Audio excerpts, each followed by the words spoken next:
Woody, in the words of Beetlejuice himself, it's showtime. Welcome to season 2, episode 3 of Talks with Dorks.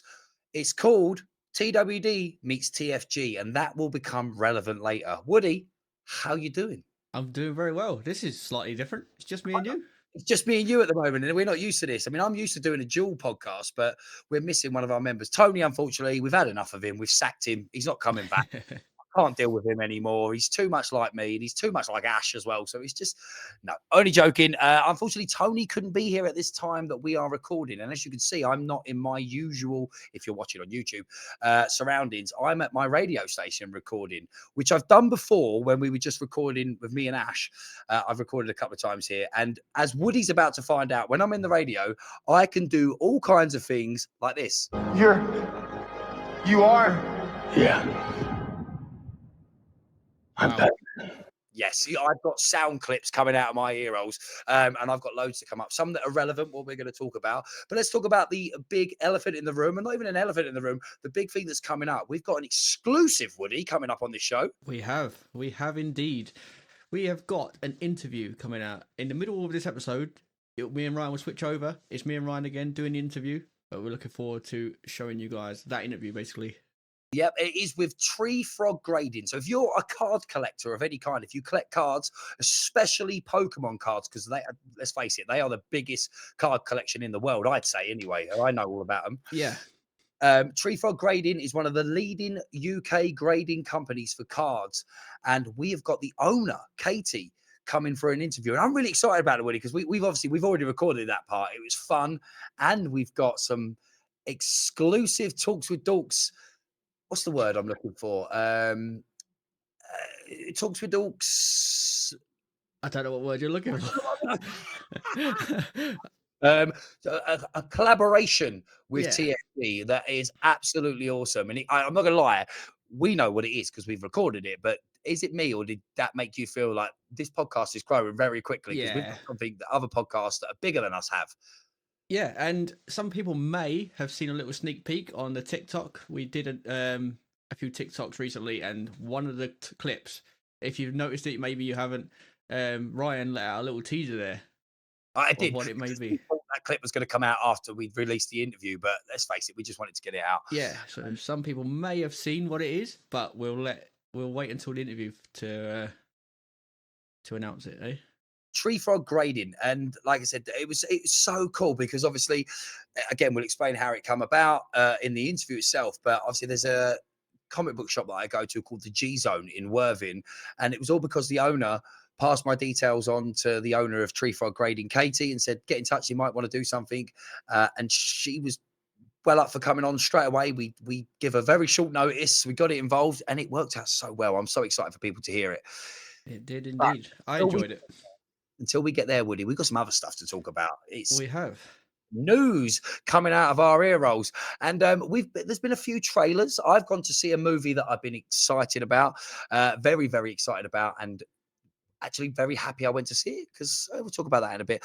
But trailer wise, I asked you to watch a couple of trailers. One of them you were already involved with before I even told you to watch it.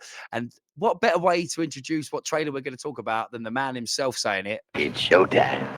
Beetlejuice, The Beetlejuice. juice is loose. The juice is loose. I mean, it was only a teaser trailer. It was literally like a minute and 20 seconds, but I got enough nostalgia and excitement from it. Obviously, anyone that listened to this podcast in the past knows I'm a Michael Jackson. Michael. I'm a Michael Jackson fan. That's if you listen to my radio show, but I'm also a massive Michael Keaton fan, especially his Batman and his Beetlejuice. Yeah. Hey, what did you think of the teaser? I really liked it. I like that they've got some of the original cast coming back.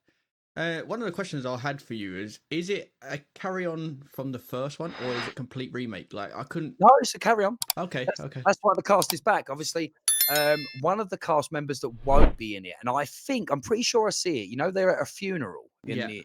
is the dad. Okay, yeah.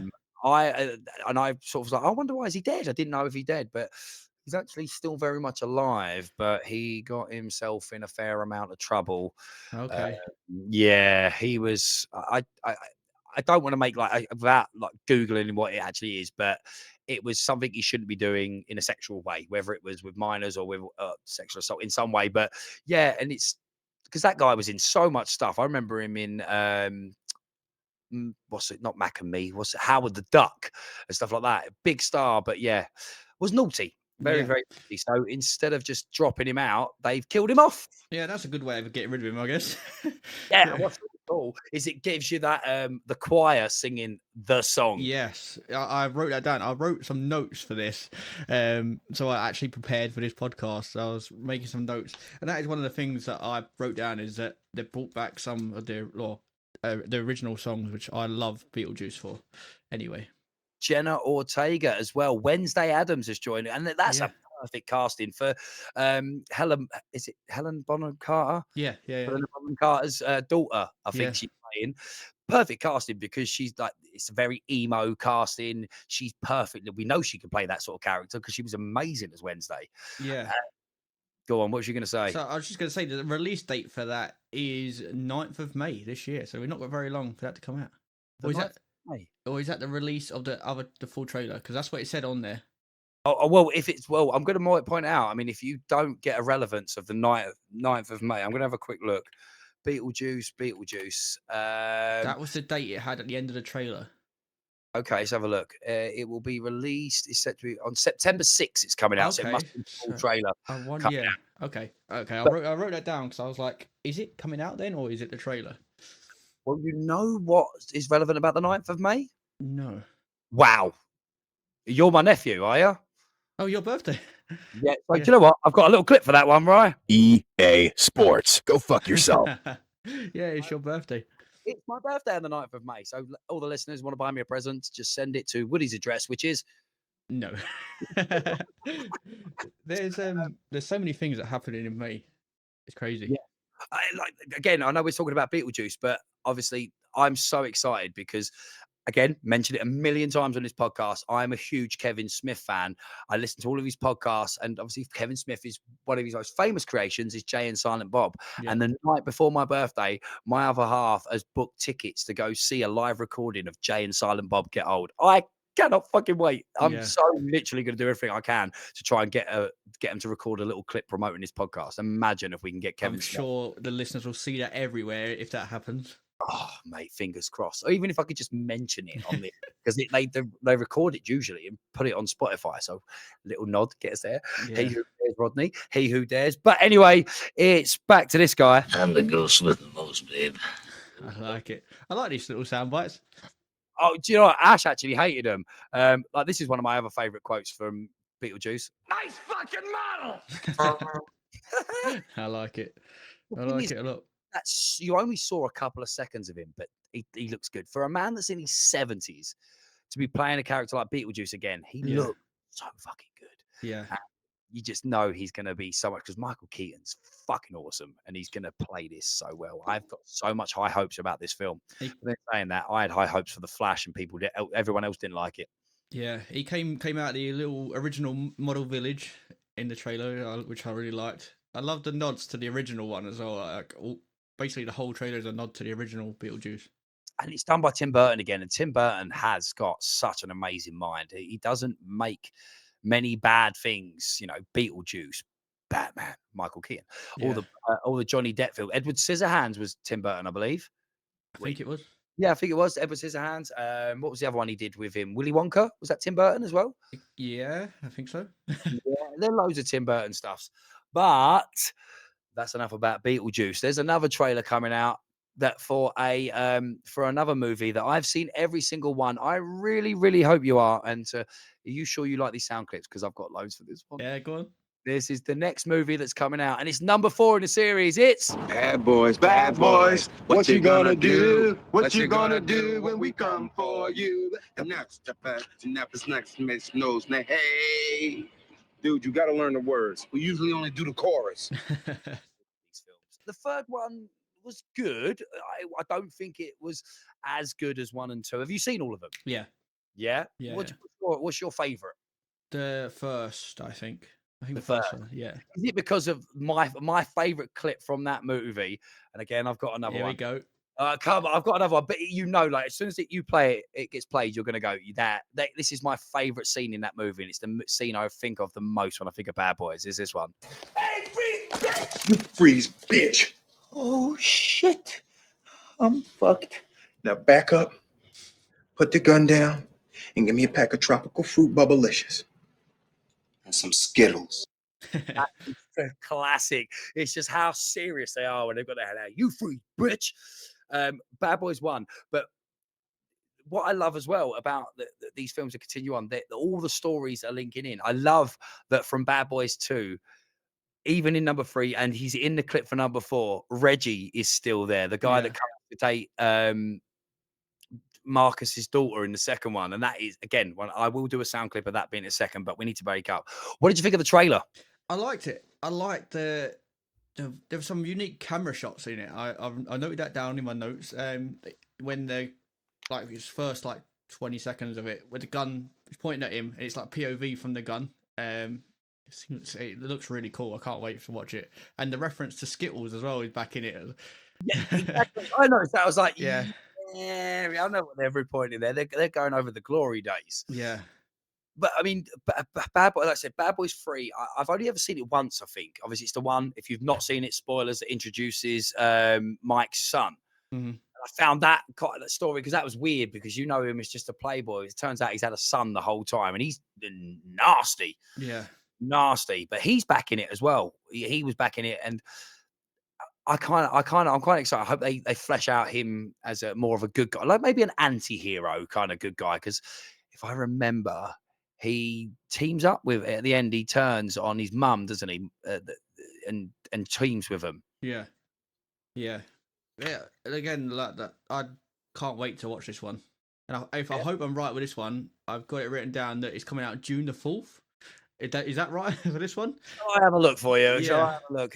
Bad Boys for Life. Is that what that number? Ride or Die, this one. Oh, Ride or Die. Okay. Bad Boys, Ride or Die. Is scheduled. What date did you say? 4th of June. It says June 7th, so at least we're in the right month. Okay. Yeah. Week. So yeah, June 7th. But says United States June 7th. So it might be that it comes out. Sometimes they do nowadays come out here a couple of days earlier. I'm definitely looking forward to it. Is anyone on the staff on the cast that no, I'm just looking down the cast. No one that is surprised that we didn't know was going to be in it. It's going to be in it unless there's any surprises in it. Yeah. And I promise just one more sound clip. Go for it. Just one more sound clip from that. And this is one of my favorite. This is probably my favorite line from that whole Reggie scene and the whole movie. You ever made love to a man? No. You want to? Man, no, you want to? How old are you? I'm 15. Shit, you at least 30.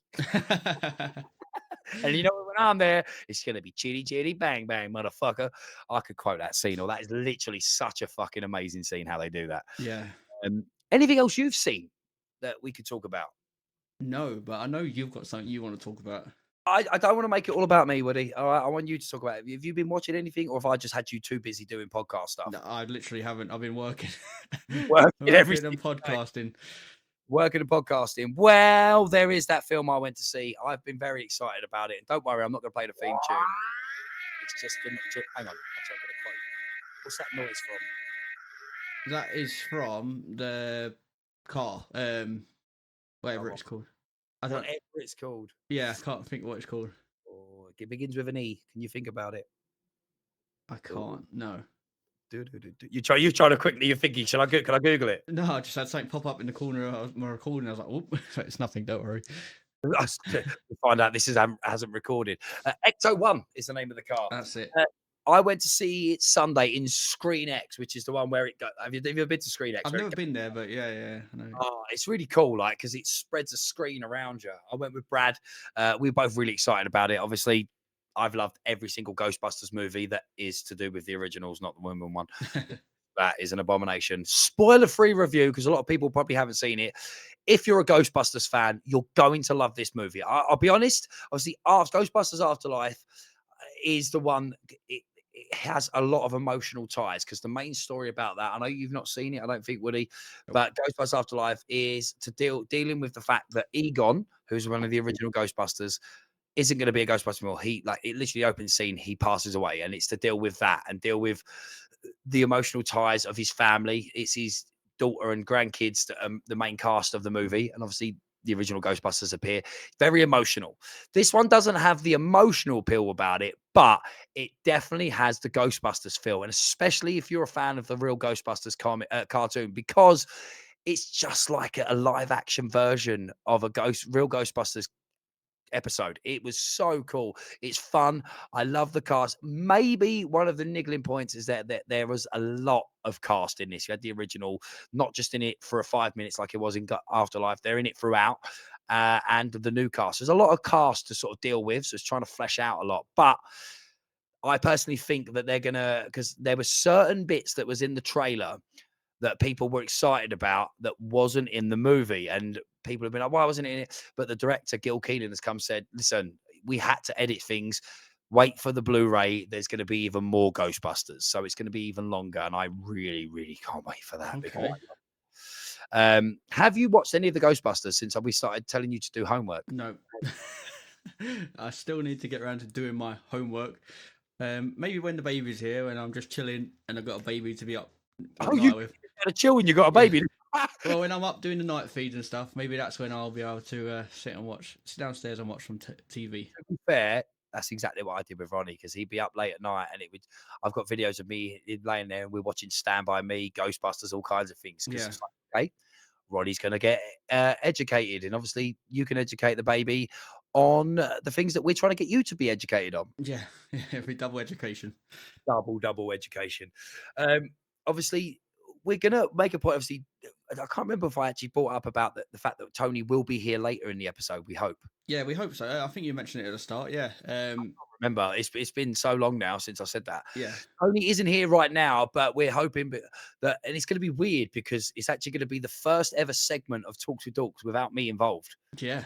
I'm going to be at work later on, and Tony can't generally record until late at night, so around 9:30. So Woody and Tony are going to do around about a half-hour segment of the podcast without me. Yeah, hopefully that goes down. If not, me and Ryan are going to record another alternate ending just in case. Alternate ending, deleted scenes and all that. Yeah. The alternate ending, just in case. I mean, touch wood, Tony's going to be here, so he will be able to do it later.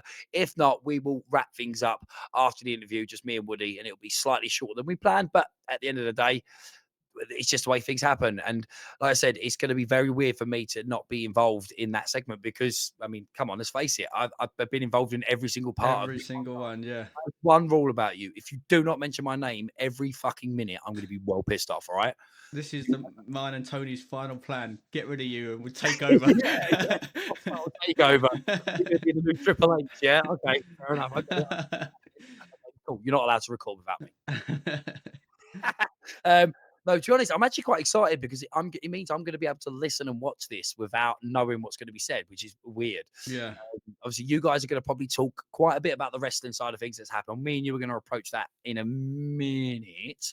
But we've got, like I said, it's so much happening, so much change since we started doing this. And I don't even know, it's been over a month now. Yeah, I think it has, yeah. And so much happening. And a big shout out to everybody that subscribed to our YouTube channel. The subscribers are going up every single week. And man, it's growing. And we're getting, obviously, Tony's just done a podcast this week with someone else. I was just about to bring this up. Tim Vicious. Tim Vicious. Yeah. Vicious Rants. So if you're Vicious Rants, that sounds so British. Vicious Rants. Vicious Rants. It's an American. He's gone and done an American podcast and promoted us. So big props to Tony, setting the bar high, Woody. Yeah. You need to get yourself over around some other podcasts. And Tim will hopefully be joining us for a chat very soon as well on the podcast. Yeah, he definitely will fit in with us, won't he? Yeah. Definitely. Yeah. Especially when we're talking about wrestling, and I love it. I think, I don't remember but if he mentioned what part of America he's from. Do you know? I don't think he did. No, not in that chat. No, I think he said South Philadelphia. He says, he's a South Philly boy, but I don't know if that's where he lives. Yeah. The only reason I remember that because as soon as he said that, what song came in my head? in West Philadelphia. Yeah, Yeah. I was like, from, he's from Philly, in Yeah. West Philadelphia, born and raised. Yeah, so really excited about that. Again, Woody, this is growing so much. Yeah. Loads is going on. We've got TikTok stuff going on madly, all the YouTube stuff, all our social media, which we haven't plugged yet. And you guys will have to remember to plug it at the end of it. I might have to write some like stuff. I feel it's so weird not knowing that I'm going to be there, that, you know, to make sure you say everything that you need to. If you We'll be haven't, fine. yeah, I know, I trust you. It's just, it's like I'm like a dad. Do you know what I mean? Yeah. Dad, I know you're probably thinking, what a prick. Stop being. I Um, like it. oh, I'm running out of sound clips. We've also branched. I don't know if we spoke about this on the previous podcast, but we've branched out and we've started a gaming sort of TikTok as well. Yes, that was your idea because obviously, I won't lie, you obviously, when you come in, I'm a bit concerned that I may not be as geeky as you guys. I may not go about it, but you're a gamer, right? That makes you one of the biggest geeks in the world. And Yeah. why not let you take control of that? And fucking hell, did me and you have fun on that first Yeah, night? that first night, yeah.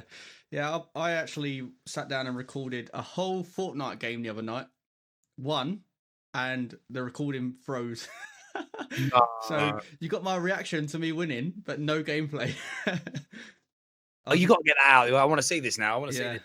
It's at Talks with Dorks on TikTok, isn't it? Yeah, Yeah, at Talks with Dorks, yeah. at Talks with Dorks, and it's just, if you search Talks with Dorks on our YouTube and everything like that, I can't remember what it is on YouTube. I think it's at Talks with Dorks on Yeah, I YouTube. think they're all with Talks with Dorks. We're not got no videos up on YouTube yet. It's mainly on TikTok.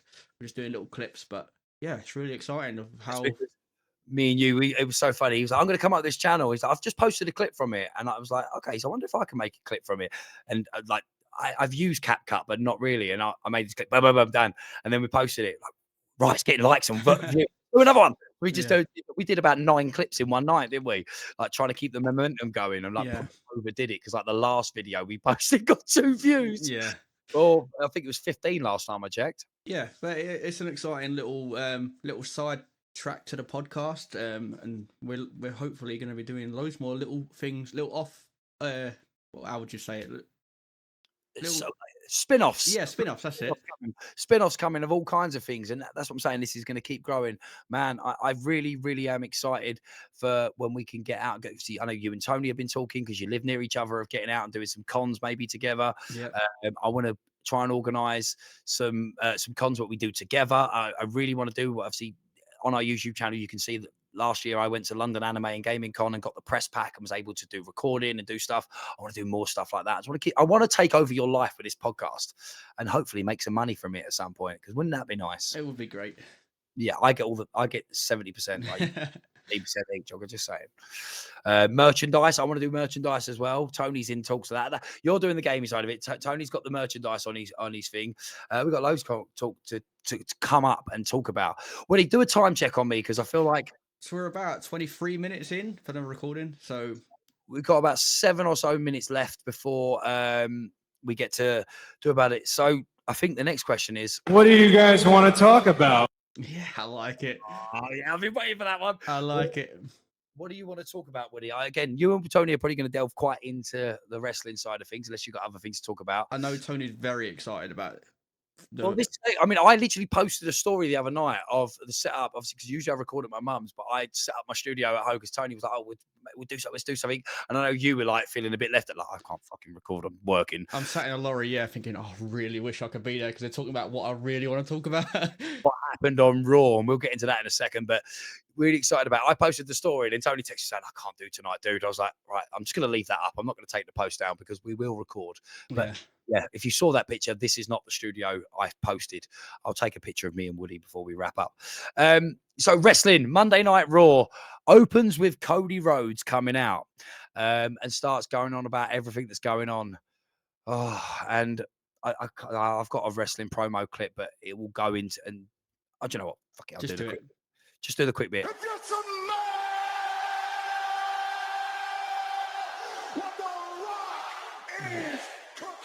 Yeah. My guy. I mean, he wasn't planned. He wasn't planned to be there, and it was so good. And there was literally nothing other than a whisper in the ear. And have you seen that he's announced what he said? No. Yeah, there was a rumor that he said something, and then The Rock's just posted the clip of that segment when he Okay. lifts his ear, and he says, obviously, let's set the scene. So Cody Rhodes comes out, start raving. The Rock comes out, walks in, and thing, and The Rock is the man of the microphone. Yep. Didn't need a microphone. There's a stare down. There was a Rocky chant. There was a Cody chant. There was a CM Punk chant because obviously he's coming back that later, and it was very reminiscent of Rock versus Hogan. What was you thinking watching this moment? I say I was at work, so I got home and it was on uploaded on TikTok. So I'm just refreshing, and I just was waiting for them to pick up the mic and see what was going to go down, and nothing went down. But it was still had you attached to the screen. Literally, like you couldn't go. Obviously, I was texting you, when I Yeah. because we've been watching it late at night with an American stream, watching 10 million adverts about pizzas. But we watching it, and I was texting you going, right, you need to hurry up, like get home and watch this segment. A big shout to Conman for having the clips up quite quickly because he was able to watch it. He Yeah. literally just leans in his ear and he says, "I'm gonna make you fucking bleed tonight." Right. Okay. Says so. Okay. And obviously, then all you saw was The Rock walk backstage, and someone, the lady, I can't remember her name, the commentator says, "What did you say?" He went, "Ask Cody Rhodes." Yeah. Mate, fucking segment.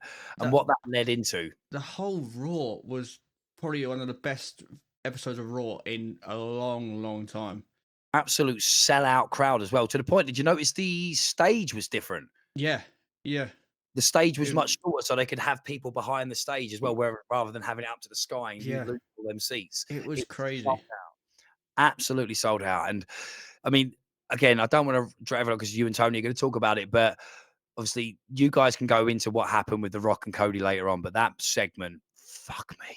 The whole episode, like they lost the PG side of things. There was people saying shit all over the place. It was amazing. And I've got to go in, and I obviously, again, you and Tony might talk about this, but my other guy, obviously, my two favorite wrestlers of all time, CM Punk and The Rock. CM Punk comes back, and I'm sure he mentioned The Rock's not talking about him. Yeah. That which is really good because it's interweaving all of them stories. Yeah. The Cody Rhodes story, the Seth Rollins and Drew story, the tag team match. It's all like this. What the fuck is going to happen at I WrestleMania? can't wait. It's literally like a week away on this weekend. I cannot wait. Yeah, and we got a little bit of wrestling content coming out in the build-up week. We've got one thing at least at the moment in case Yeah, maybe we get some more. we might be able to do something. We've got our top 5 wrestlers coming out next week, and I've already told you my top 2, but who's on the rest of the list? Okay, so CM Punk, right, comes out, obviously, and one of my favorite lines is when Drew starts going on about him being the chosen one, and CM Punk turns to him and goes, "Who made you the chosen one? Say Yeah, his name."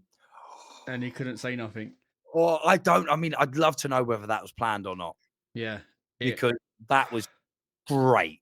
Yeah, and then Seth came out, interrupted them both, which was crazy, and turned the tables actually, and accused Drew of focusing too much on Punk this time instead of vice versa. What Drew's been saying to Seth past couple And of weeks.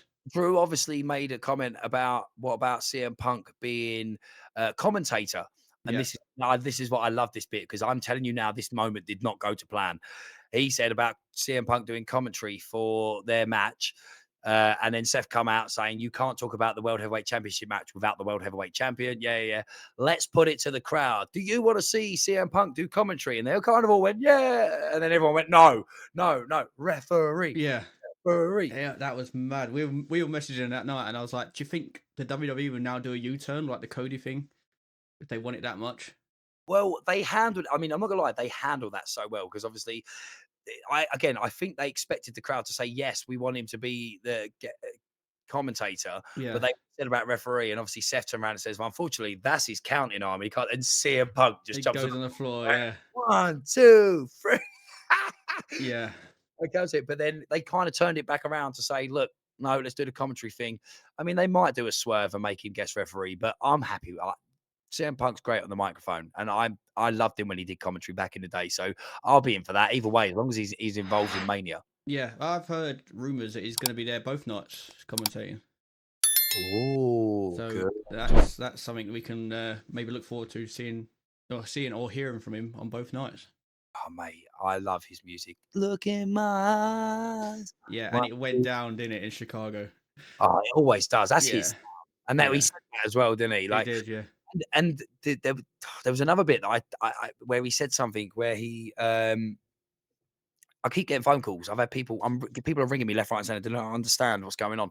Um, where he tried getting the crowd to say CM Punk, but they were kind of listening to Drew, so they didn't do it. yeah, Again, I feel like that didn't go to plan, but then he turned it around and got them chanting CM Punk. And there's no voice like when the people chant CM Punk. There's one thing people say with all controversy we've happened with him in AEW or whatever happened, that man makes money and draws a crowd. yeah, definitely. And I've seen all over TikTok the merch that he sold that night. People grabbing his merch that night because it had CM Punk, something Chicago on it, and it was Yeah, just okay. just in the arena that it was not going to get sold anywhere else. So I bet he made a buck off that. I need to get one of the t-shirts, but I don't think I'm going to get it in time for Mania. I love these t-shirts. I've got Yeah, one, the old grey one. I've got a picture of me standing at paint party in Malia with my back to the crowd. You see all the crowd covered in paint, and it just says "Best in the World" with my arms out. yeah. But we're going to have to wrap things up, Woody. It's time to get in to the main event of today's episode. Do you want to introduce it? Yeah, so coming up next, we have got an interview with Katie from Tree Frog Grading. So yeah, we're looking forward to that. So we'll see you afterwards. Have fun, enjoy this, and make sure you listen out to the exclusive collaboration that's Yeah, only for us. keep an ear out and you can hear it or you see it. But yeah, head over to Katie now. See you later. We keep promising you more and more content, and we're going to keep doing that every single week. In the first of its kind here on Talks with Dorks, we've got our very own first special guest and an interview with Katie from Tree Frog Grading. And that's right, grading, as in grading cards. If you're a card collector, this is the time to listen up because this is what we're doing today. Katie, welcome to Talks with Dorks. Thank you. Thanks for having me. Woody and me have been thinking up some questions for you. Obviously, I think the first thing we've got to start with, because some people are listening going, I'm not a card collector, or I'm a card collector. What is Tree Frog Grading? How did Tree Frog Grading, the company that you own, you are the owner and first female owner of a grading card company in the UK. How did it come to be, and why are you the boss? So, the company started almost 3 years ago now. It was founded by a very close friend of me, AJ Hickman. He served 7 years in the military. So Okay. he basically was sitting at home during COVID, um, completely bored out of his mind, as I imagine a lot of people were. And there was a lot of talk about grading at the time. And he thought, you know what, why not just start a UK-based grading company? It's around the same time as all these other companies in the UK came about as well. So he started it up and it just skyrocketed. And yeah, he was doing it full time for about a year. He then had to get another job. Um, so he was working kind of two jobs in the business on the side as well. And he basically started struggling. And then last year in April, I quit my job. Um, I'd had enough of them. And I said to him, you know what, I want to come and grade for you. If you can train me how to grade. Um, so I went down and we did a trial grade session. And he literally he was like, you can grade. He's like, you've got this natural talent for it. Um, so then I started grading twice a week from about June, July time. And then in November, he was a bit like, well, I can't deal with this business anymore alongside, his family life and his work life. Um, so he said, I've got two options to either sell it or to dissolve it and get rid of it. And the brand is huge for me. I absolutely love the brand. It's the first company that I've ever graded with personally. And I just sat there to him and I just said, I can't see this business close. I can't see it go. I approached my father for the investment of it. Um, and yeah, me and my father went into business together. And yeah, so that was November last year. So since November till today, I've been the managing director, which is pretty cool. From something you started a year ago to now be the managing director, it's kind of it wasn't any kind of hostile takeover or anything like No, that. no, no. It's, I mean, it's something that you obviously you found passion with straight away. I'm assuming because Mm, you already had passion for Pokemon cards or a card collection yourself. yeah. So to find a passion from that and not only just start doing it as a job and as a hobby, you now own the company. I That's one went from thing. being a customer to the owner. That's one thing I was going to ask.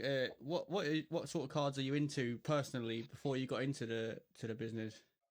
So I'm huge on Pokemon. I've been a huge Pokemon collector since I was a child.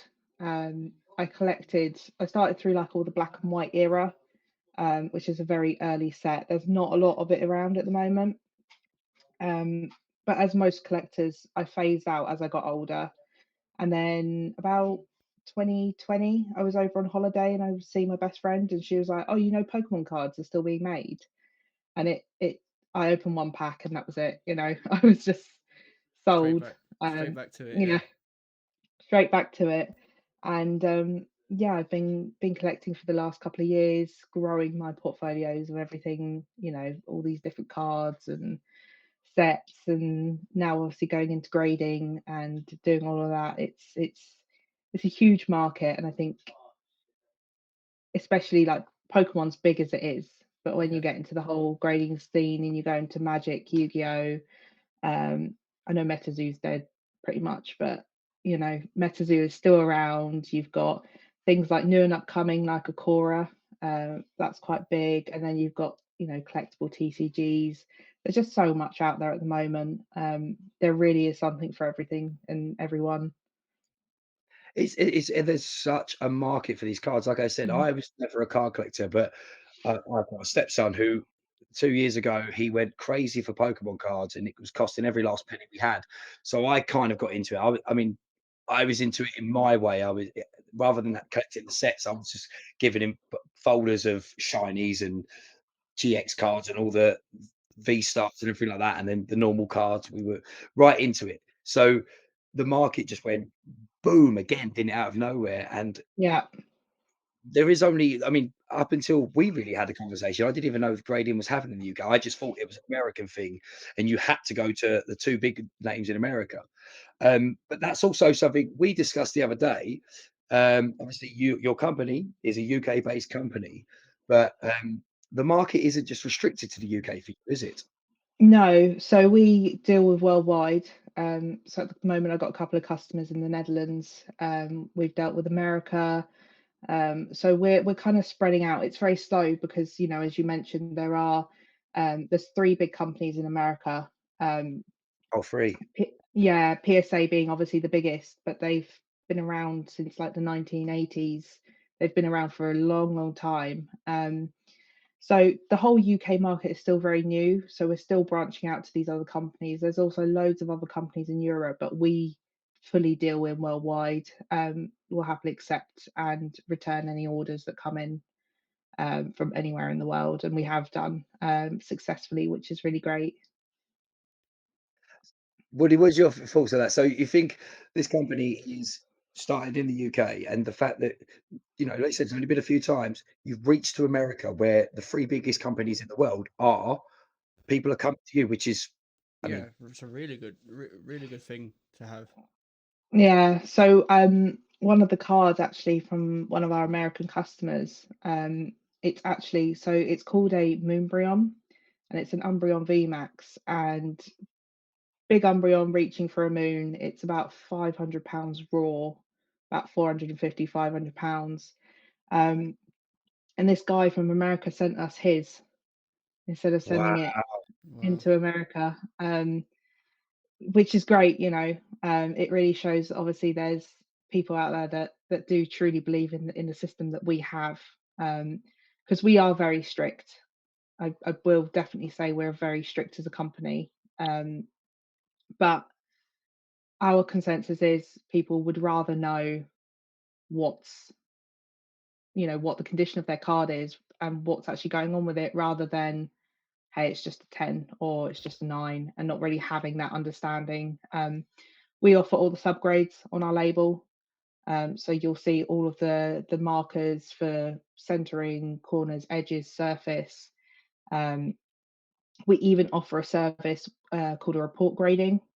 So you can get a full handwritten report, which will basically tell you any issues or anything over the card. So yeah, it's a big business, and there's definitely a lot of companies out there, but we're one of many in the UK.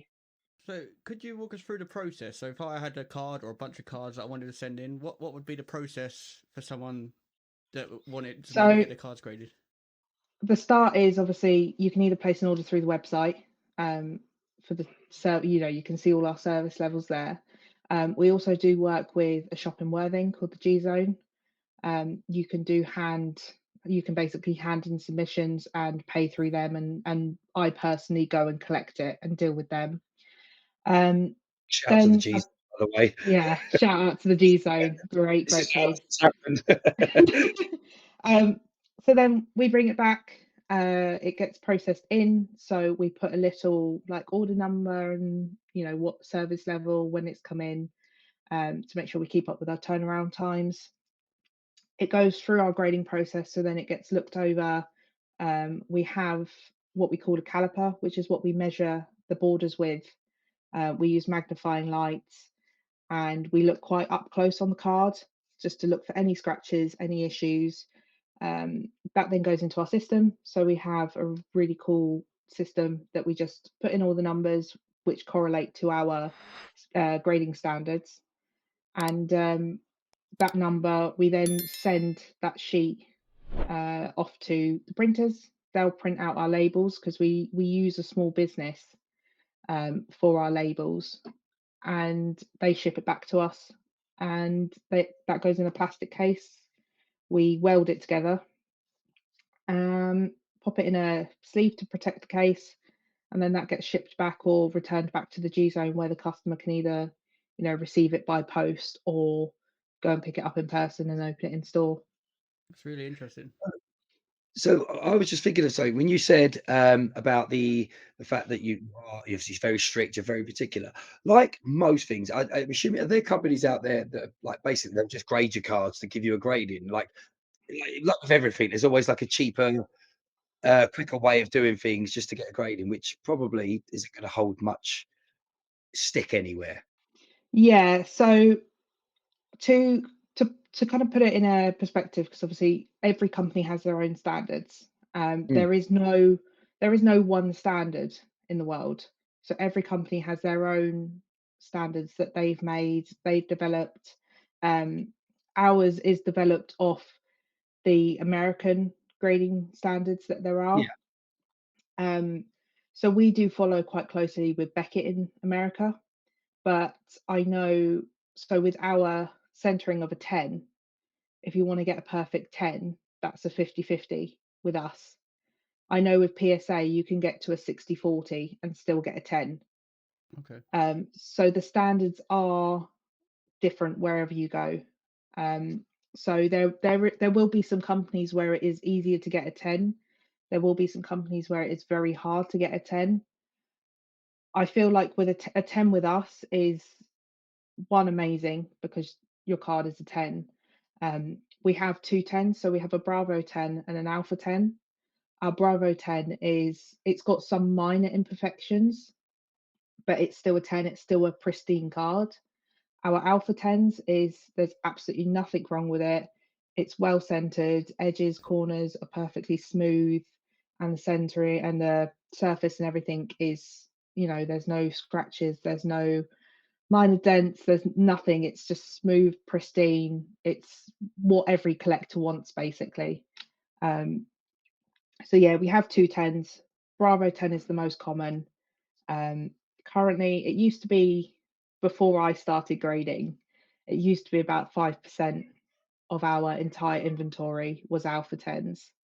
I mean, we've graded almost 12,000 cards now. So wow. you can imagine how limited that Alpha. Um, since I've been grading, I've noticed it's declined. So I would probably put it about 3% now.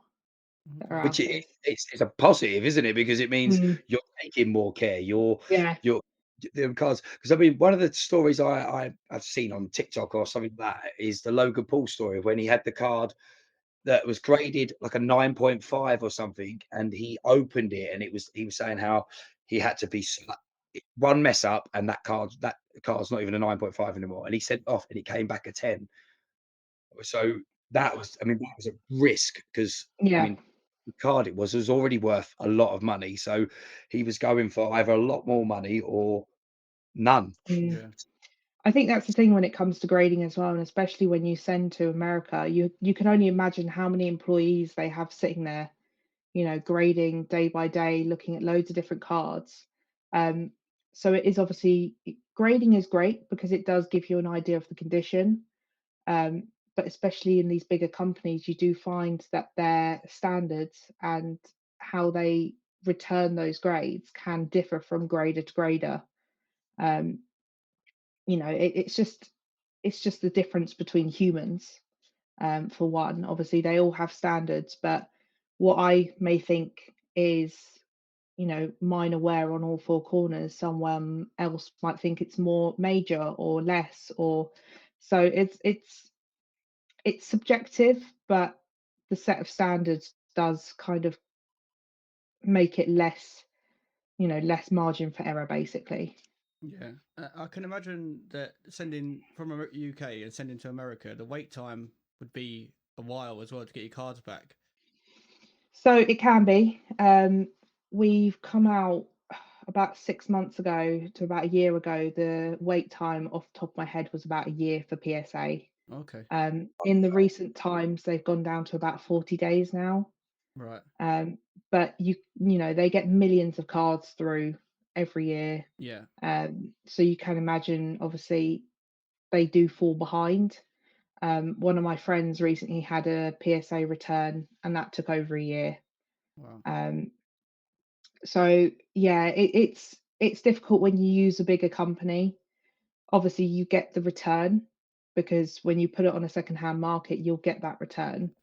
With obviously newer, smaller companies, especially in the UK market, we're still growing the return of the cards and the grading and everything. Um, but yeah, it's growing, and I'm really excited to see kind of the future of the UK grading scene for sure. That's a question we've got coming up for you. Yeah. I've got to ask because it's been playing on my mind since you said it. That Umbreon card, Mhm. what grade did you end up with? Off the top of my head, it was 9. It was Okay. 9. It was I slightly was off just center. I was just gonna say, could you imagine all of that and you went, it was only a 2 in the end. It was just a 2, it was terrible condition. But yeah, so let's still come away with quite a good grade. But when Katie met me the other day, she showed me some of the cards that people grade cards that are off-centered and misprint because they're rarer and people want it because it's actually a thing that even a misprinted Yeah, card yeah, is worth money. Crazy. Yeah. Something with an action that's gonna earn you some money if you want to. yeah. Uh, so we were gonna ask, uh, TFG is where it is now, but where do you want it to go? What's the future for TFG? Where are you going with it, and where do you see yourself, and how do you see yourself first million grading cards? So this year we're on the road to 20k. It sounds a bit like a race, but I've basically said that I want to do our 20,000 card this year, which is quite a lot to do if you think about it. If you're only at 12, so that's one thing. I want to grow our reach. I want to. We had um, in our first year, we had a really big community and we had a really big growth, and people loved us. And due to obviously the previous um, owner not having the time to put into the company, it fell off a bit. I want to get that back. I want to be reaching out to people and networking and making sure that obviously people know we're still here. We're still, we're going to be here. We're not going anywhere. Um, I want to bring a lot back to the community because I think it's really important because yeah, without the community, you don't have a business. And honestly, I love seeing everyone's cards that come in. It honestly brightens my day, even if I see the same card over and over again. Um, but yeah, our main focus this year is just community, growing our inventory, getting back out there, and kind of just hitting the floor running and making sure that people know about us and that we're still around. And yeah, hopefully just building back up, starting the foundations of something new. Yeah. Have you got? I don't know if you were going to ask. I was just going to say, it sounds like you're well on the way to where you want to be. From what you've told us today, it sounds great. It sounds really good. What you've done in a short amount of time. Yeah, I, definitely. I love the fact that this is obviously, I think we touched on this again the other day when we were talking, is that you're doing a job that you're passionate about. And that's something, reason I do DJing is because I love doing it and it gives me joy. And I said to you, and if I could go work at the G Zone, I would, Bobby, if you're listening, I want a job. I've always, because I look at it, I go, because DJing is a tough time at the moment. What would I do now if I could go work in a normal job? I'm like, I could probably go work at Tesco, so like, just get an extra job and maybe cut down the hours DJ. But I'm like, no, I want to be doing, because I know what it's like to have a job that I love doing. I want to be doing something geeky or something like that. This is why we do this, because we want to try and grow it and monetize it and get ourselves out there, because we love doing it. And being a geek is fun because it means you have a hobby, and everyone's a geek in different ways. Do you, is obviously outside of grading, obviously it probably takes up a lot of your time. Do you have any other sort of geeky or dorky interests that you fill your time with that still keeps you happy? So I used to be a really big I used to do a lot of crochet, if you know what that is. Yeah, yeah. So that was kind of like my off time. I did a lot of art. I do Twitch streaming as well. So I'll do that as So well. I do a lot of gaming, a lot of gaming with my friends. So we recently did a 6.5 hour stream of Stardew Valley because Oh yeah. the new update's gotten released. Um, but yeah, as you said, I'm constantly kept busy. So whenever I kind of grab 5 minutes for myself, it's always either, just catching up on sleep or eating something or, checking emails and just chilling with friends really and just playing games. That's kind of my main go-to. But I pick up hobbies left, right, and centre. I'm always doing something. Well, that's good to know, isn't it, Woody? Because we've literally yesterday started our gaming channel side of this. Yeah. So that's interesting to know, because we were talking about bringing other people in to game that know what they're doing. And yeah, okay, very interesting. Yeah. Uh, I Well, love. if you want a lethal company buddy, Right, there we go. We've got. Yeah. Well, I mean, Talks with Dorks Gaming is already starting to become a thing. We're growing the brand there. We're going to talk about. We're actually going to ask you. Do you want to ask the question, Woody, about whether this is going to be the end of Katie ever coming back here, or I'll let you talk. Yeah, we were wondering whether you wanted to make this like a regular thing where you come on and give us an update on the podcast every now and then of how it's going on your road to your 20,000 cards and see where you are. Would you be up for coming back? yeah, I'd love that. I'd love to come back. I love talking to people about this because I think it's an amazing thing and it's not common out there for sure. But yeah, no, I'd love to be back. Yeah, good. We'd Yeah, love to have you on. see, and that's what we were talking about. We were saying this earlier. Do you know what's really good is because I mean, I don't. Woody, have you ever been into Pokemon cards? I don't think you were. You're younger. I used to have them, but to me it was football cards. And I was a question I was going to ask, personal question to you. Do you grade sports cards at all, or is it just like Yeah, Pokemon? Oh, you so do. we do Yu-Gi-Oh! Sports, Magic, Pokemon. We've got different size cases to fit all the different size cards. I've actually got some wrestling cards in at the moment Ooh, that were Right. signed. Okay. it's right up our alley. I Sign. might I might be able to just whip them up a little bit if I've got them to Okay. Yeah. hand. We'll fill this space They're while not you ovals. Yeah, it heard Oh, me is talk. they're fucked on up. the side. It is propped up. Yeah. Wrestling. While you're looking for that, I was going to ask, because I mean, I think it could be actually a rare thing. What do you reckon on a grade I'd get for my Tesco club card? Because I thought if it's grading, this could be the rare one of a kind graded Tesco club card. I don't do Tesco club cards. That's the problem. Here you go. This is what we've got in at the moment. Oh wow, Oh, Ted DiBiase, the DiBiase, yeah. $1 million man. And it's hand signed by him. Oh wow, So it's got yeah. a Right, wet signature on there. listeners, we're going to make sure that TFG's socials are up on the screens, so yeah, we'll make sure you've got a link to how to get these. And you know, if you want to buy your favourite Dorks one and send it to us, we'll let you know an address. Yeah, I think It's I'm not- going to start collecting now because I'm going to get into wrestling cards now. I think I like the look yeah, of them. I Yeah, might be no, these are sending. pretty cool. I might So be I'm sending just some doing cards the now. I'm just doing all the pre-authentication checks on them at the moment. You know, they said they bought it from a company, so reaching out to the company, I'm gonna send them some photos, make sure everything's all legit through them. And then I could actually just authenticate the signature myself. That's no problem. Because so that's we cool. do signatures. So um, a lot of the signatures are what we call wet signatures, which is obviously done by like a Sharpie or a pen or something.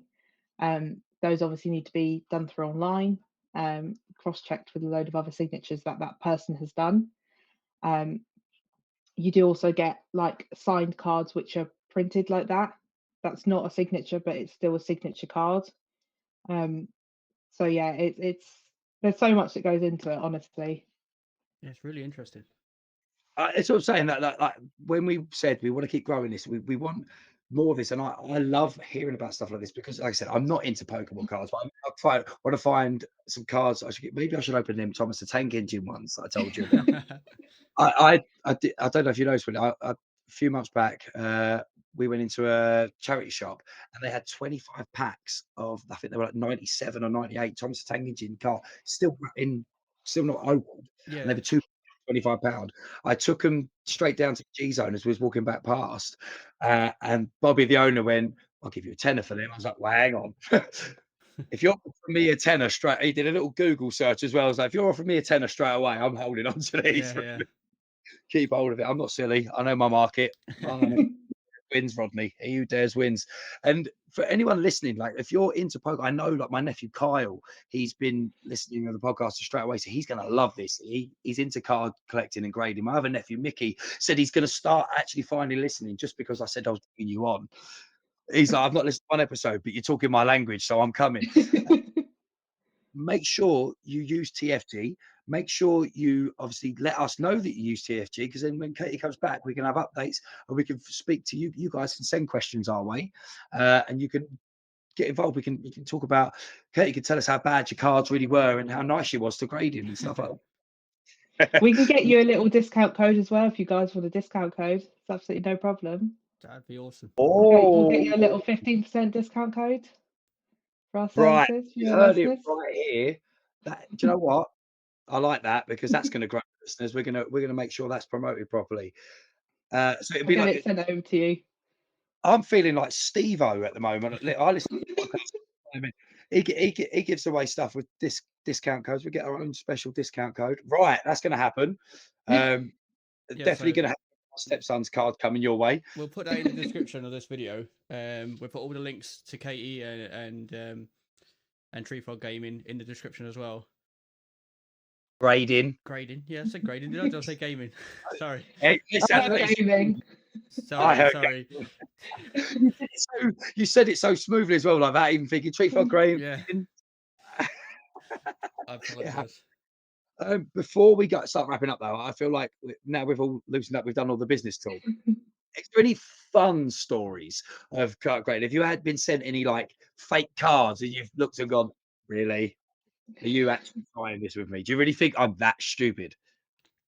Yeah, so a lot of fake cards come in, unfortunately. Oh, Yeah, it's a big thing. Unfortunately, you know, Charizard's a big Pokemon. There is a lot of fakes out there. Um, I've had to break the news quite a few times to customers, and unfortunately, it's not a phone call or an email I like sending, but you know, it does happen. Um, we've had we had a world leaders card. I think it was like Saddam Hussein or something like that.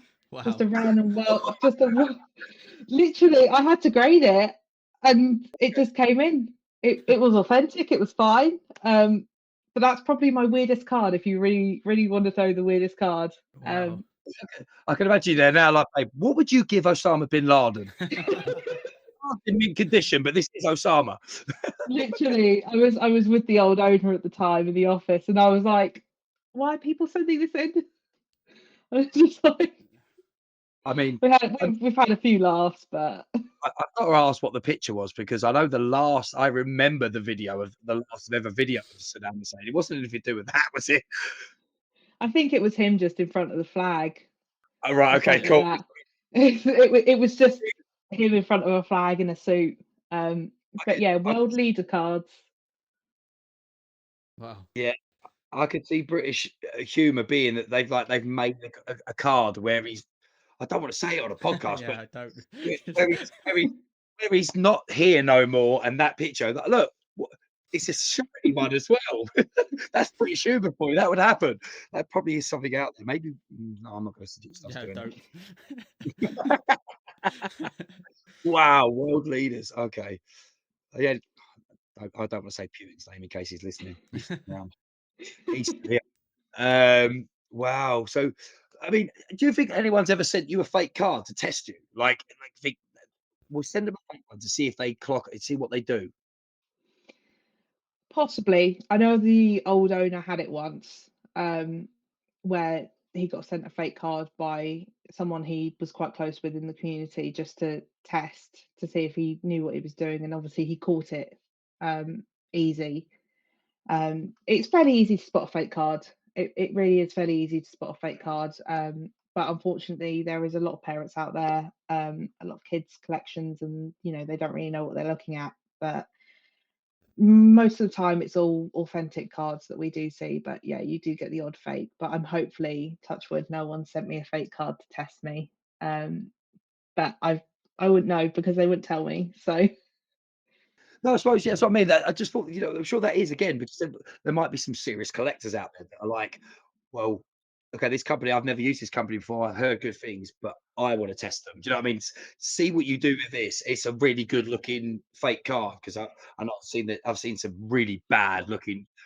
My I think it happened at my stepson's school. Some kiddie swapped like one GX card of his thing for a Charizard, and I saw it and I was like, "Ooh, that's bad." Like, it looks I mean, realistically, if it was a kid, yeah, I get it. It's the shiniest card in the world, but it's too shiny because the back's shiny as mhm, well.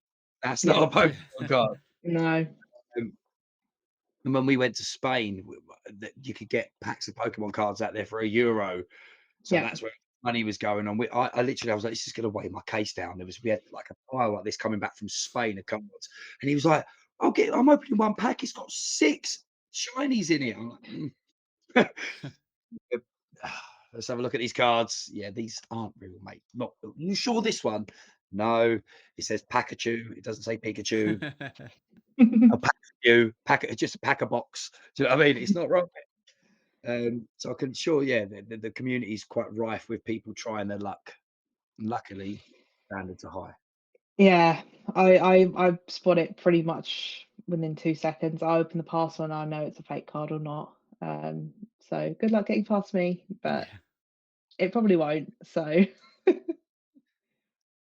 I'll be quite intrigued to say, obviously, next time we get you on, what progress you're at. Obviously, we know we're at the 12,000 mark now. Yeah, yeah, we're we're just about to hit it. I want to keep up to date with this 20,000. I want to every time we get up there, Mhm. how we're getting. See if we've made anything. I want you're listening and you're doing it. Make sure you let them know where you've come from. If you've heard of TFG through us, make sure you mention it because you get your 15% discount as well. Yeah. Oh, look at Yeah, that. there is a customer input data. Before the card input data, you can put in a message or whatever. I read everything, so Yeah. So let them know we sent you. yeah. Yeah. Talks with Dorks. Right. Woody, is there anything you want to ask before we wrap up? Before we take up Katie's night? No, I was just gonna maybe see if Katie wanted to ask us a question. Maybe flip the roles a minute. Okay. Well, obviously, I know that you collect Power Rangers yourself. Um, What gives you that idea? so we had a chat, but obviously, collection-wise, what are you guys, obviously apart from Power Rangers, what else are you collecting at the moment? You got any collections going? Are you going to look at any collections? What are you into? Woody, I'll let you start. At the moment, not a lot. I've just moved house, so as you can see, quite bare walls. But I do want to start a collection. I'm just not sure what yet. So that my answer's pretty short. But as you can see on Ryan's screen, there's a lot going on. Power Rangers is my main thing, and I think you guys talked about the other day about them not finishing the helmets. They've only done Yeah, a certain amount of helmets. They're all behind here. There is one over there. You can just see the top of it. But Yeah. nice. yeah, so I want to complete the helmets if as long as they don't restart them all again and do a different style. But to be honest, I started, and this is where my head goes because I was doing Superman stuff, and that's now all in the loft. But then Power Rangers for the last 10 years has become the collection, and I've got most of what I wanted, unless they bring other stuff out, but at least one of everything from the show that I know that I wanted to get. I started collecting Michael Keaton Batman stuff. I've got that. I've got the grapple gun. I feel like that could be my next route because I've done Superman, and because his return in the Flash last year, I've become re-obsessed with his Batman. So if they do more stuff, I'll probably buy it. Do Batman. Cool. Yeah. Nice. Yeah, I feel like I feel like I can't do much more because this is right here still at my mum's house. All of this stuff, I'm not allowed to take it to the family home yet. Good Till man. till I put up shelves. Yeah, till I put up shelves, basically. And plus, I don't want that because I don't want kids to be able to touch them. So put up shelves, and then it will be moving with me. But guys, you've been listening to Talks with Dorks, our first ever special guest interview with Katie, the owner of Tree Frog Grading. Woody. Grading. Graded. If you need a card graded, this is where you go. And Katie's going to give you all the socials in a second. But before we get to that, thank you for listening. Hope you've enjoyed it. And hopefully Katie's enjoyed it so much that she thinks I will come back. I've not just said it to be polite. Katie, where can our guys go if they want something graded, if they just want to talk to you? What's your socials? So you can reach us at email anytime. That's info@treefroggrading.com. Socials, Tree Frog Grading, Facebook, Instagram. We've got TikTok. We're also on Whatnot now. Whatnot's a really cool buying, selling Yeah, I've heard about that. Yes, place. yes, Yeah. yeah. You do live So I streams did and stuff, start. right? Yeah, So- I did start a Yes. Whatnot. Yeah. So we are kind of looking at starting on Whatnot. Just chatting really. But yeah, Instagram, Facebook are our main ones. We also have a Discord.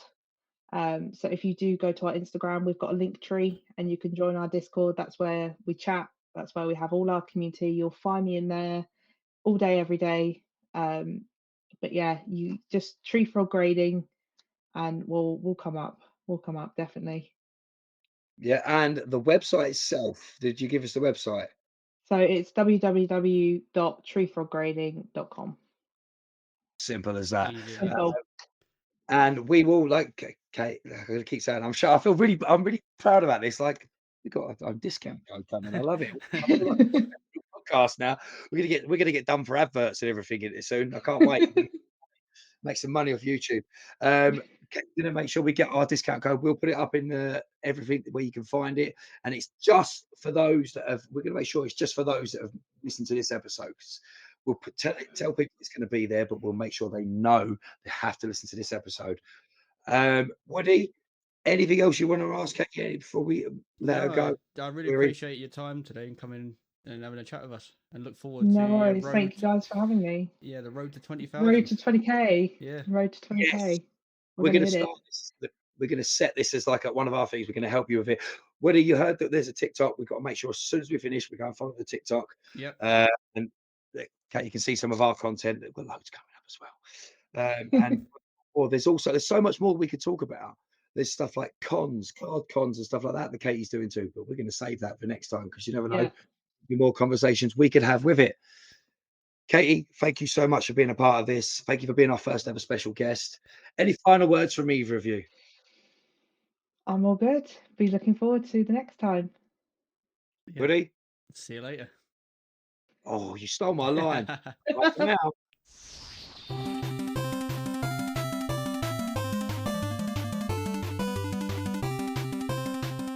Right. So that was the interview with Tree Frog Grading. Really enjoyed that one. And now, as you can see, Ryan's gone and I'm joined with Tony. Hiya, mate. Here I am. Thank you very much. Thanks for introducing me. Thanks, Rye. You're welcome, mate. So we're going to finish off the last part of this episode. It's been a bit of a mismatch one, this one. We've just had the wonderful interview with the owner of Tree Frog Grading, Katie. What did you think of that interview?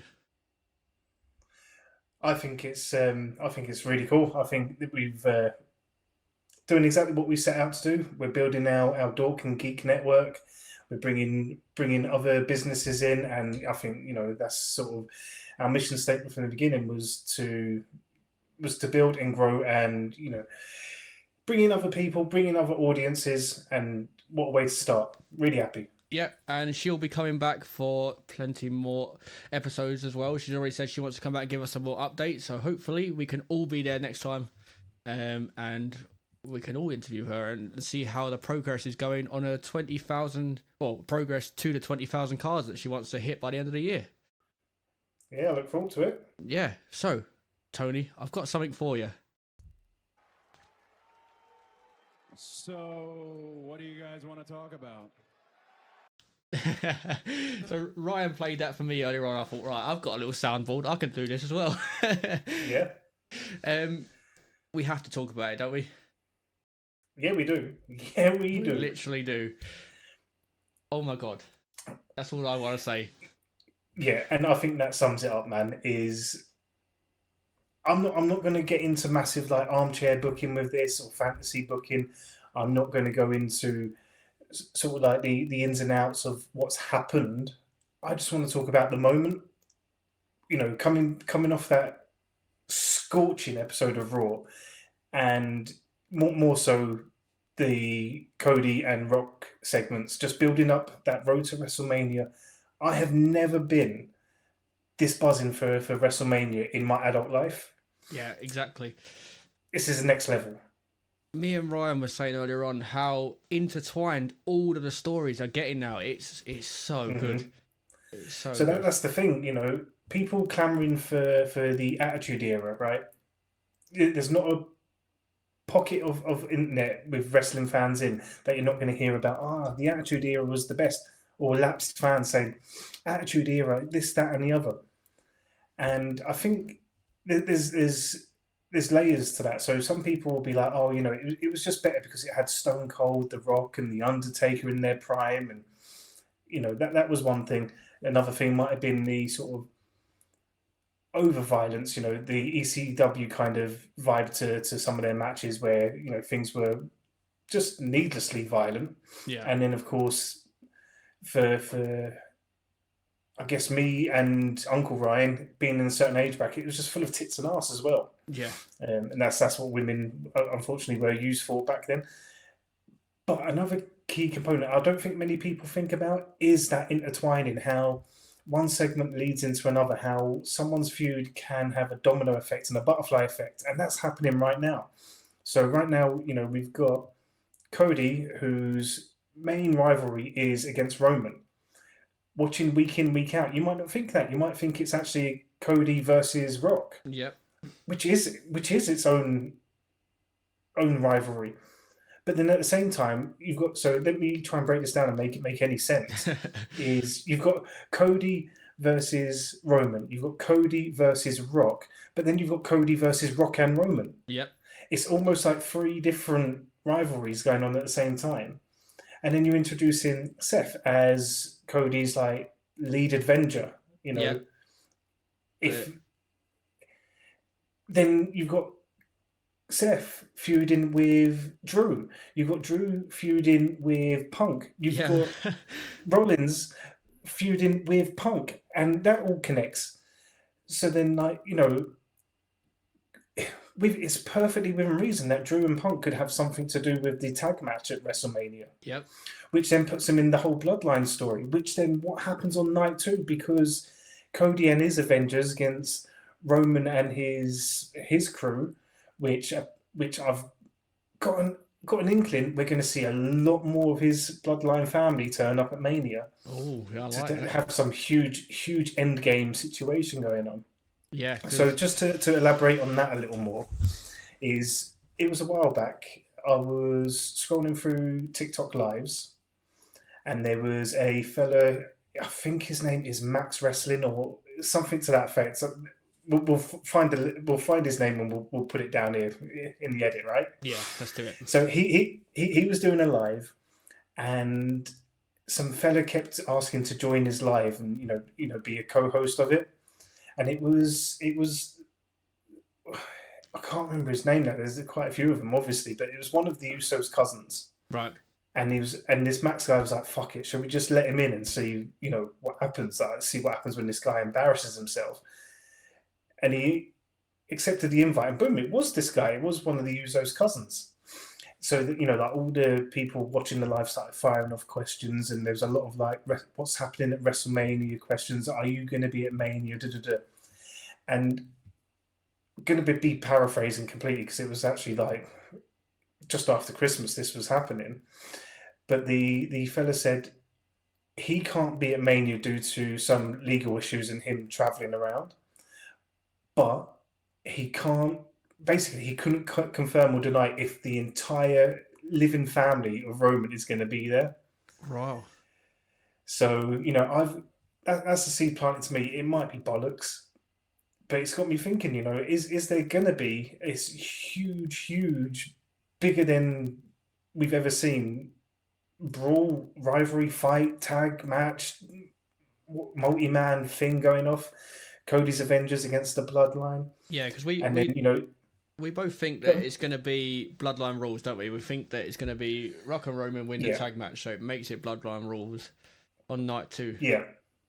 So again, it just helps with the story, doesn't it? If Cody Cody and Seth got their asses handed to him, or maybe that's the time where Seth turns on him, which again is just another thing that's possible here. Yeah. Having Cody absolutely rinsed and battered, walking into night 2 with his shoulder bandaged, his ribs taped up, and a big old chimney on his face. Like, then you've got the underdog story, much like Brian did at 30.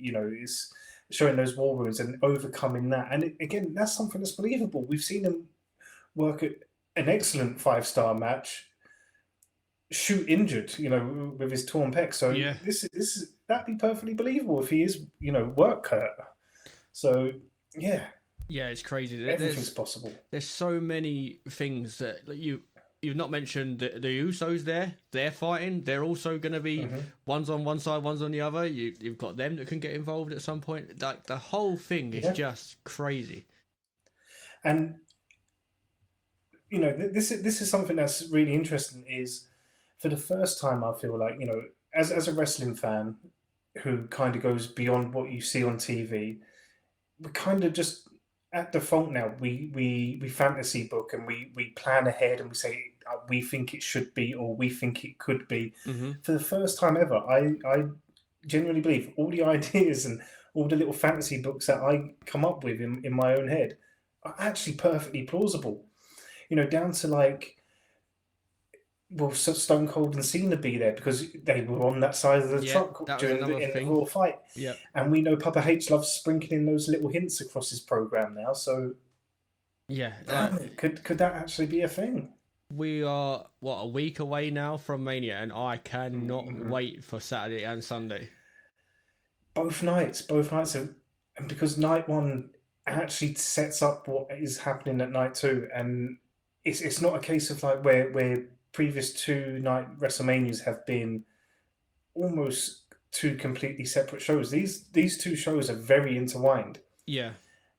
And again, with Cody and this whole like, calling up the recruits, there could be so many other people on the card that just, appear at that main event. Yep. To help him out or screw him over or what. Yeah.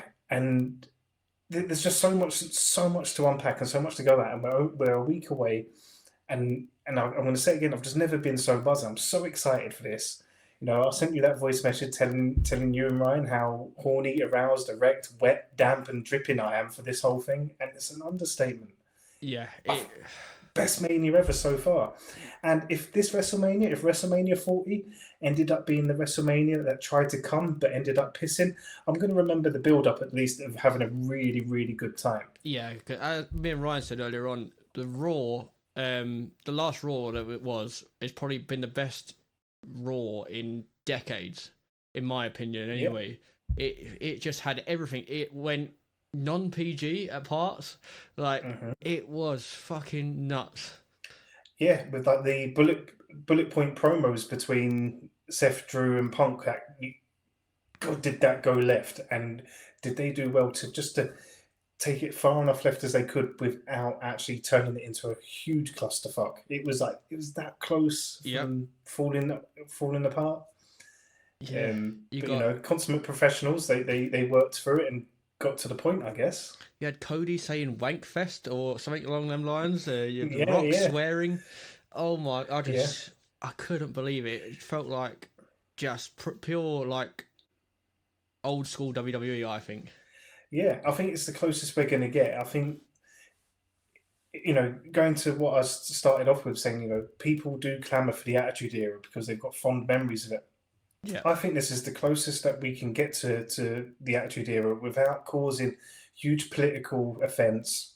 Yeah. Without doing, having blatant racism and sexism and degrading of women.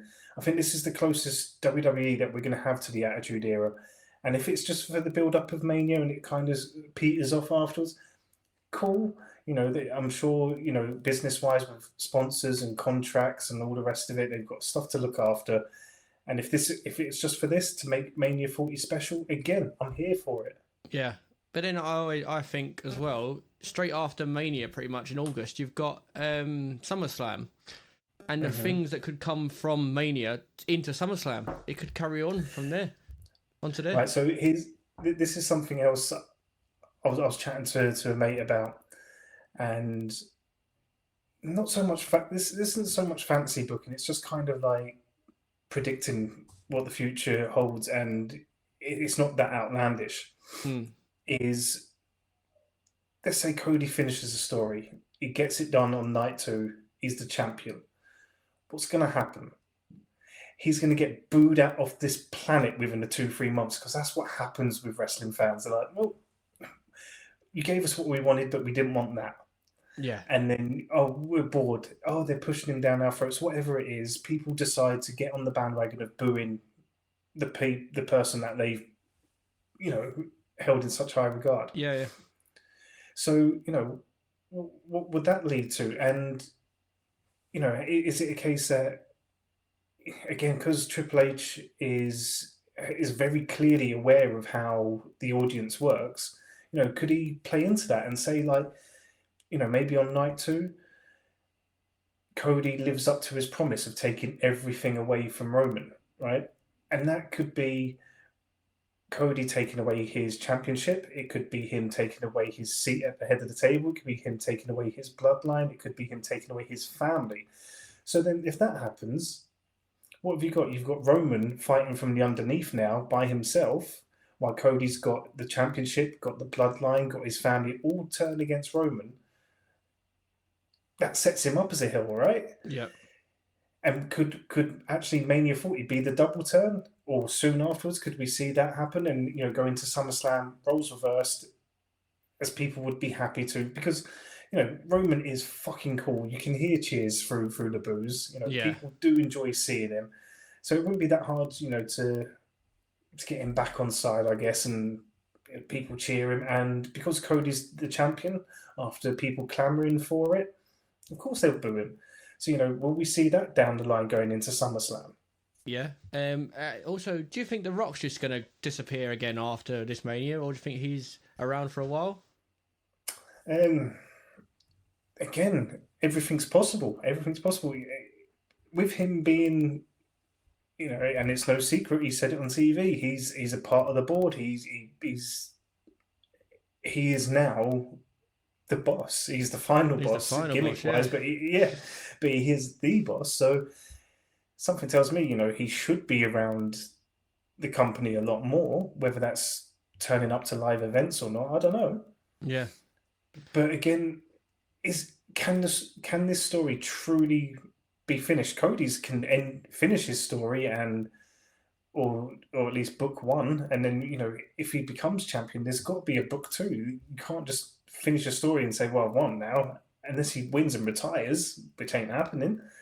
There's more to it. There's got to be more continuing, and Rock's so involved with Cody, whether he turns on Roman, whether he actually just sticks with Roman and does his best to keep Cody from winning, there's no, unless there's some big write-off reason, I can't see why Rock would just disappear. Probably, might not see him immediately after WrestleMania, or maybe he'll show up for the Raw afterwards. Who knows, man? This is the thing. This is what's so exciting, is you don't know what's happening, and everything for once is actually plausible. I'm going to keep I think that's my theme for this. Everything's possible and nothing's impossible, and if you can think of it, it could happen. Yeah. Do you know what he said, what he whispered to Cody in the ring? Because Ryan told me earlier on that he'd heard it somewhere. The Rock apparently had said it. Have you heard that? I heard that The Rock said if Billy Gunn was still in the company, he would not be in this position. I love it. Apparently, he whispered in his ear, "I'm gonna fucking make you bleed tonight." And that this is coming from The Rock. Apparently, the Ryan told me. I've not seen it myself, but Ryan said it earlier on. So I thought that was interesting, because my theory was maybe he whispered, "Just go with it," or something along those lines. So yeah, I've seen a bit of that on Twitter of, that being the case, and then also when Rock not first came back, but when he came back and took Cody's spot, and they done the big hug in the ring of him saying, "We know the plan, ride it out," or something to that effect. To me, honestly, that moment might have been more because we didn't know, and they didn't know that Rock was going to be in the position he is now. Mm-hmm. Just a few weeks later, I kind of had that first hug and that first word being something actually quite friendly in the way of and maybe completely away from kayfabe of just saying like like from one family to another, from me to you, man to man, like thank you for letting me do this, and thank you for handing me the torch, and we'll make it square, or whatever, something to that effect, because Rock is, or Dwayne Johnson is, Mr. Nice Guy. But now things have changed, and this story has developed. Maybe they can, if they wanted to call back on that, maybe it was a case of saying, Rock was saying, "Cool, just let me help you. We got to work together, and the plan. Just sit tight. We've got this." Yeah. Again, who knows? It's possible. Yeah, we could sit here all night and come up with theories and think of like the way the amount of plot twists and there've been so far. You could come up with so many more, because there's so many like routes that it could go down. It's unbelievable. And you know what the other nuts thing about all this is, right? I'm this excited about Mania. We've got so much to talk about that revolves around 4 or 5 characters. Yep. There's still like potentially another like 8 to 10 matches between both nights. Yeah. And none of them that we've seen, in my opinion, come close to sucking. Like all of them are pretty top tier matches, and like actual like WrestleMania matches. We're not getting no Lesnar versus Omos this year. Everything means something. Yeah, normally. Go on. Yeah, I would say that the tag matches, the women's title matches, the mid card titles, the odd grudge match, it all means something, and also anything can happen in any of those matches. I do have a bold prediction that every title will change hands, bar Rhea Ripley's. I just think if you have a 100% clean sweep, it might be just a bit too predictable. A bit too predictable and a bit too much fan service. And also, if that happens, if we get to night 2 and you've got the final championship, the championship going to happen, it's just like, well, everyone else has changed hands, and maybe that's the perfect way to fucking Cody not to finish his story. Like, oh, can you imagine that on Twitter? And then it just carries on again for a whole nother year. And I'll be here for it. I will be here for it. People will piss and moan because they're all yogurt chewing wet mouths who don't know what they want. But at the end of the day, look, it's worked. After Cody got beat last year, how many people do you think would have said we can stretch this out for another year and really fucking enjoy it? Yeah, and it'd be Not many. this exciting. Oh, I couldn't have Yeah. predicted it last year. No. No way. No. And after he lost last year, you could have said Roman was going to go against anybody else. You could have given me 1,000 guesses. Cody would have been in there, but I wouldn't have. I don't. Hand on heart, I don't think I would have put him as he's going to go for it again next year. Yeah. This whole year from like Royal Rumble onwards, it's just been nuts, isn't it? Oh. I think maybe a little bit before Royal Rumble, but especially Royal Rumble where Cody won it again. Yeah. And it's took it. I'm just the most excited I've ever been for WrestleMania. I cannot wait for it. I'm really, really like, and I just can't emphasize it enough. Like, for the first time in a long time, I'm genuinely excited about what's happening at WrestleMania. I've been excited for every WrestleMania because it's WrestleMania. It's a thing for us. It's a part of our calendar. But yeah, I'm excited for all the matches. I'm excited for the story. I'm excited for the unfolding of night 1 into night 2. I'm excited about who could turn up. I'm excited to see how it finishes, and I'm just excited to see Cody win it. I've never been as a big a Cody fan as I am from the last few weeks, to be honest. Like he's captured me. Yeah, 100% the last few weeks. He's done so fucking well to level with someone like The Rock and to stand head and shoulders with someone, a 3-year champion in Roman Reigns.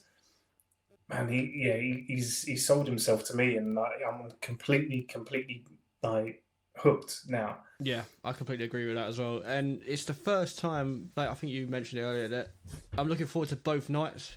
Normally, I can give night 1 a miss and just maybe catch up on the second night, like the championship matches. But yeah, every fight at Mania just seems they've made it matter. Yeah, they've made it matter big time.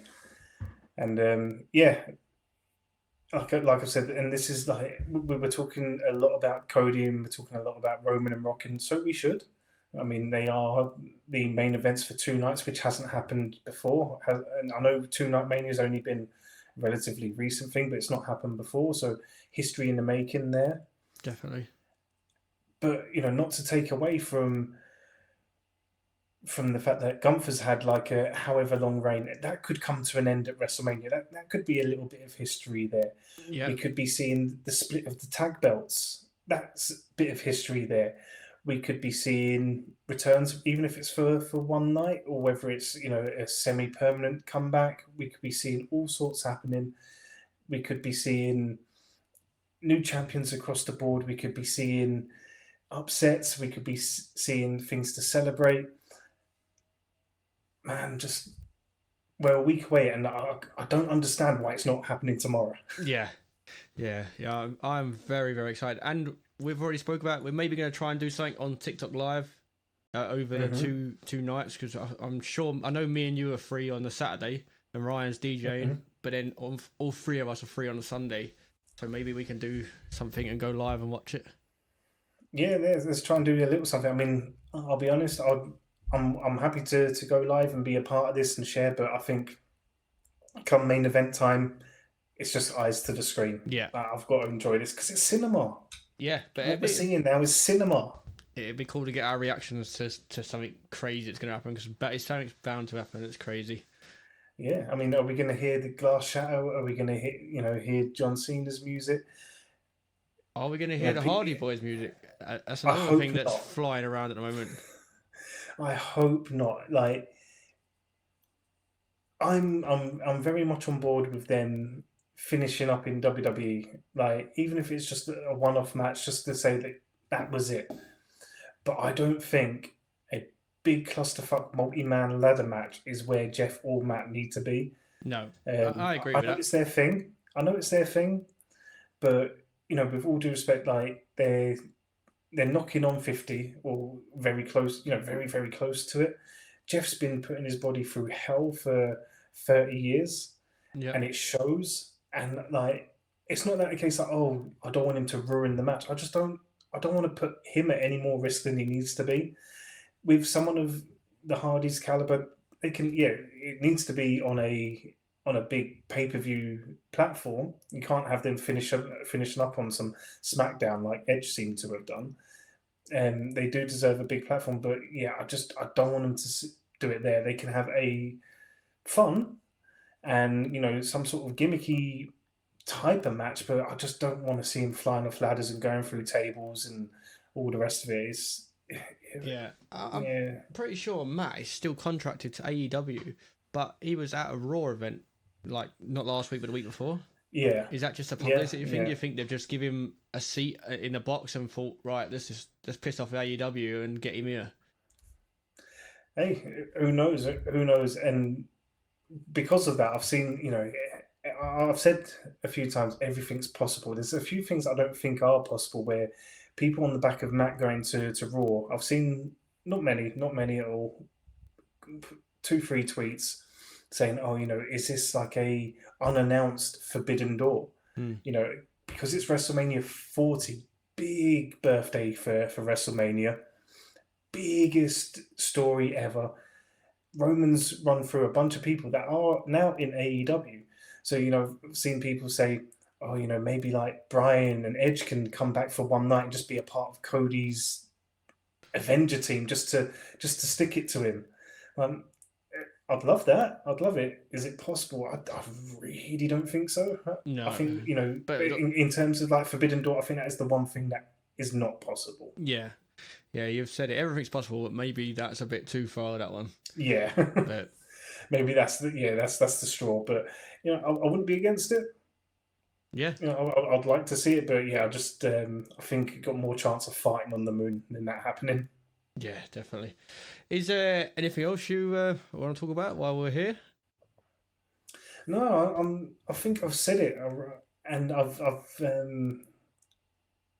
think I'll just keep sort of regurgitating how excited I am, how I feel like a kid again for this WrestleMania, how it's the most intriguing, how it's the best built, how it's just absolutely chef kiss till now. And do you know what? It's this good. It's this good, and we don't need to rely on a 3-minute promo package of Limp Bizkit while The Rock and Austin slap each other.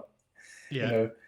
This builds itself. I've not seen one of those bombastic video packages for WrestleMania at all, and I'm this excited. Yeah. Already. So, I think that's it in a nutshell. Super excited. Cannot wait to see what happens.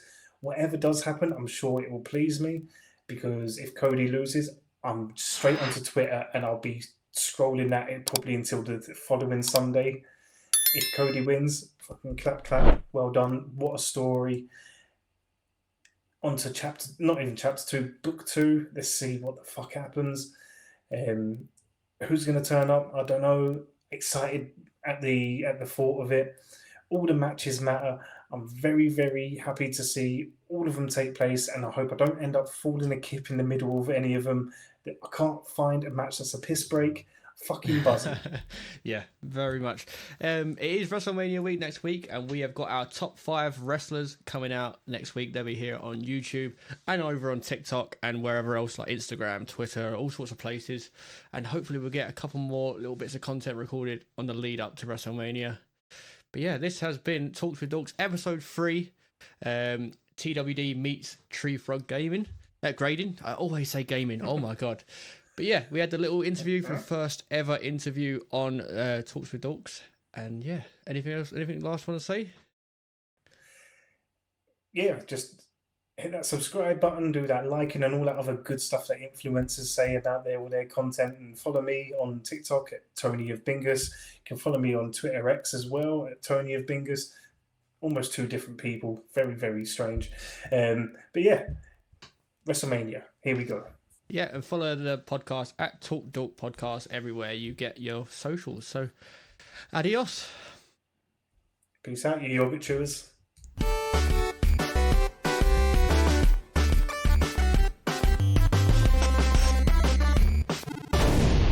a dork. I hate dorks.